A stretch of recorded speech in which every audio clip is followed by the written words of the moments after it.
How to add new Apple ID on iPhone. Go to your phone, go to Chrome browser, and search for appleid.app.com.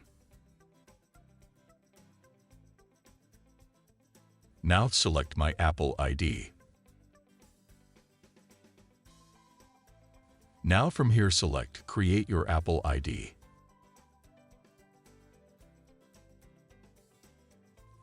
After that, fill all these pieces of information. Write your first name, last name, country, date of birth.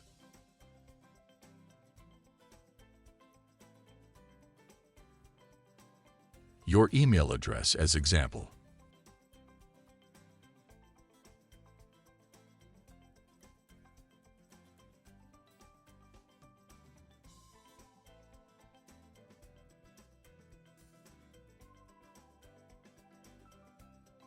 Now write your password. Confirm password.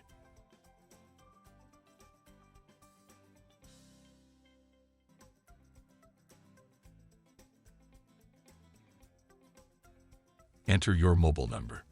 Due to this, you will get a verification code. Click on Continue. It will not go ahead due to the reason. Because one Apple ID is working in your phone. Go back. Go to Setting. Now go to Email and click on Sign Out. Once you sign out, you will be able to sign in with second ID. Apple did not allow two IDs at the same time. That is how you can add a new ID on iPhone. That's all from today. If you really enjoyed this video, don't forget to hit that subscribe button and ring the notification bell so you never miss an upload.